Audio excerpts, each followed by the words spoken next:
السلام علیکم ورحمۃ اللہ وبرکاتہ۔ آج آپ سے ہم بات کریں گے کہ وہ کون سی علامتیں ہیں جس سے کوئی آدمی یہ سمجھ سکتا ہے کہ وہ سعادت مند ہے یا شقاوت والا ہے۔ سعادت کہتے ہیں خوش بختی کو، نیک بختی کو، سعادت مندی کو، اور شقاوت کہا جاتا ہے بد بختی کو۔ نیک بختی، خوش بختی کی علامتیں ہیں، اور اسی طرح شقی ہونا، بد بخت ہونا، اس کی بھی علامتیں ہیں، جس سے آپ سمجھ سکتے ہیں کہ جس کے اندر یہ سعادت مندی والی علامتیں پائی جائیں تو وہ آدمی خوش نصیب ہے، اور جس کے اندر شقاوت والی علامتیں پائی جائیں تو وہ آدمی بد نصیب اور بدبخت ہے۔ اگر آپ یہ معلوم کرنا چاہتے ہیں کہ آپ کا شمار سعادت مندوں میں ہوتا ہے یا بدبختوں میں ہوتا ہے تو اس کے لیے یہ ویڈیو آپ کو ضروری دیکھنی چاہیے، تاکہ آپ معلوم کر سکیں کہ آپ کا شمار کن لوگوں کے اندر ہے۔ سعادت مند ہونا یہ بہت بڑی اللہ تعالیٰ کی نعمت ہے۔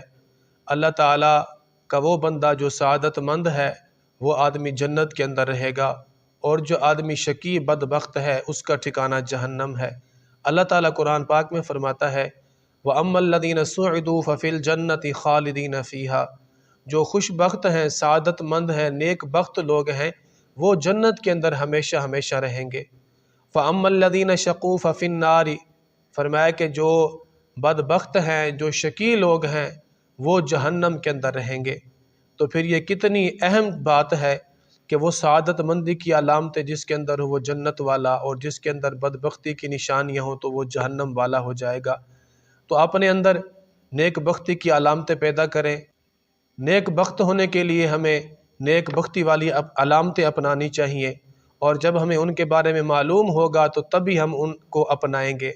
اور بدبختی سے بچنے کے لیے ہمیں وہ علامتیں معلوم ہونی چاہیے جس کو اپنانے سے، اور جس کے اندر وہ آتے ہوں تو آدمی بدبخت اور شقی ہو جاتا ہے، تو وہ علامتیں بھی ہمیں معلوم ہونی چاہیے تاکہ ہم بدبختی اور شقاوت والی جو نحوست ہے اس سے ہم محفوظ رہ سکیں۔ شروع کرتے ہیں۔ سعادت مندی، خوش بختی اور نیک بختی کی 11 علامتیں ہیں۔ پہلی علامت یہ ہے کہ آدمی دنیا سے بے رغبت ہوگا اور آخرت میں رغبت رکھتا ہوگا، یعنی آدمی دنیا سے بے نیاز ہوگا، دنیا کی طرف اس کی رغبت توجہ نہیں ہوگی، اس کی توجہ اور اس کی رغبت آخرت کی طرف ہوگی۔ اور دوسری خوش بختی کی علامت یہ ہے وہ آدمی جس کا مقصد اللہ تعالیٰ کی عبادت اور قرآن کی تلاوت ہو، تو یہ بھی خوش بخت آدمی ہے جس کا مقصد اللہ کی عبادت اور قرآن کی تلاوت اس کا اہم مقصد ہو۔ تیسری خوش بختی کی علامت، سعادت مندی کی علامت یہ ہے کہ وہ گفتگو بہت کم کرتا ہو۔ سعادت مندی کی چوتھی علامت یہ ہے کہ وہ آدمی 5 نمازوں کا پابند ہو، 5 وقت نمازیں پڑھتا ہو، 5 نمازوں کا پابند ہو۔ پانچویں نیک بختی کی علامت یہ ہے کہ وہ آدمی حرام سے بچنے والا ہو، چاہے کم ہو یا زیادہ ہو۔ چھٹی علامت یہ ہے کہ آدمی اس کا جو بیٹھنا ہے، اٹھنا بیٹھنا ہے، وہ نیک بخت لوگوں کے ساتھ ہو، اچھے لوگوں کے ساتھ۔ اور خوش بختی کی 7ویں علامت یہ ہے کہ وہ طبیعت میں مسکین قسم کا ہو، متکبر نہ ہو۔ 8ویں علامت یہ ہے کہ وہ اخلاق والا ہو، اللہ کی مخلوق سے ہمدردی رکھتا ہو۔ 10ویں علامت یہ ہے کہ وہ مخلوق کے لیے نفع رساں ہو، نفع پہنچانے والا ہو۔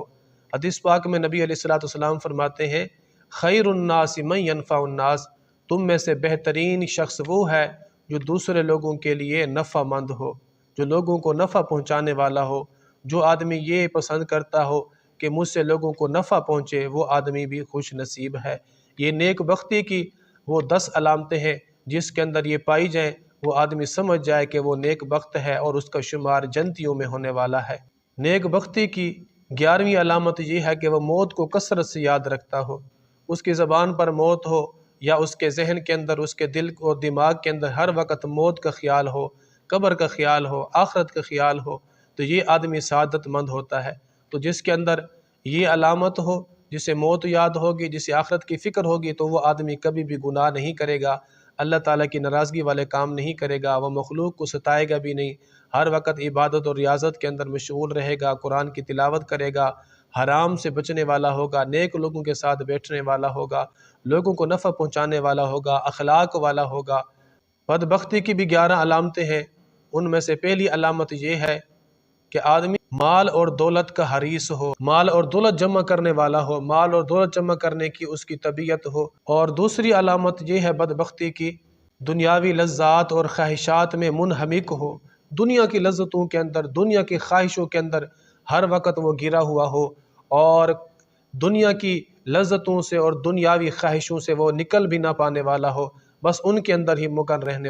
اور بدبختی کی تیسری علامت یہ ہے کہ وہ کثیر گو ہو، گفتگو میں بد زبان ہو اور کثیر گو ہو، یعنی زیادہ بولنے والا ہو، گفتگو کرے تو بد زبانی کرے، بری باتیں کہے اور لوگوں سے برے انداز میں پیش آئے اور بہت زیادہ بولنے والا ہو۔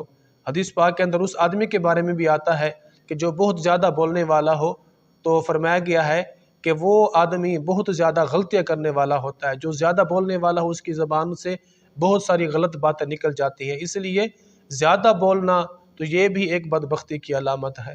بدبختی کی چھٹی علامت یہ ہے کہ وہ آدمی نمازوں میں سستی کرتا ہو۔ بدبختی کی پانچویں علامت یہ ہے کہ وہ آدمی حرام اور مشتبہ چیزیں کھاتا ہو اور حرام سے بچنے والا نہ ہو، اس کا جو اٹھنا بیٹھنا ہے وہ برے لوگوں کے ساتھ ہو۔ تو جب آدمی برے لوگوں کے ساتھ بیٹھتا ہے اور حرام کھاتا ہے، برے لوگوں کے ساتھ بیٹھتا ہے، تو یہ بھی ایک بدبختی کی علامت ہے۔ برے لوگوں کا اثر آدمی کے اوپر پڑتا ہے، اسی طرح حرام کھانے اور مشتبہ چیزیں کھانے سے بھی آدمی کے اوپر ان کا اثر پڑتا ہے، تو یہ آدمی بھی اس کا شمار بدبختوں میں ہوتا ہے۔ بدبختی کی چھٹی علامت یہ ہے کہ آدمی بد اخلاق ہو، برا ہو۔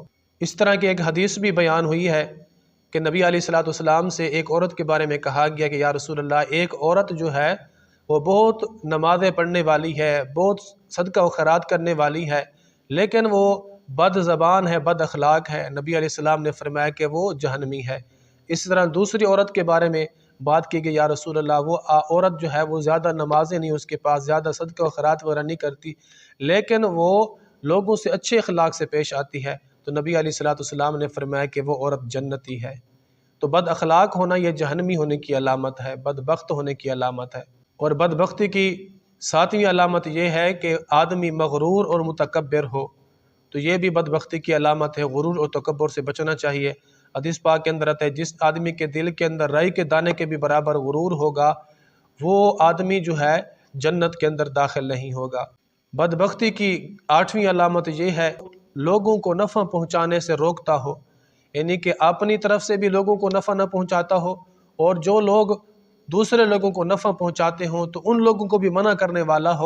نویں علامت بدبختی کی یہ ہے وہ آدمی مسلمانوں سے ہمدردی نہ رکھتا، مسلمانوں کے علاوہ جو دیگر قومیں ہیں ان کے ساتھ ہمدردی رکھتا ہو، مسلمانوں کے ساتھ ہمدردی رکھنے والا نہ ہو۔ بدبختی کی 10ویں علامت یہ ہے کہ آدمی بخیل ہو، اور بخیل کے بارے میں شیخ سعدی علیہ الرحمہ فرماتے ہیں بخیل اربود زاہد بہر بر بہشتی نہ باشد بحکم خبر۔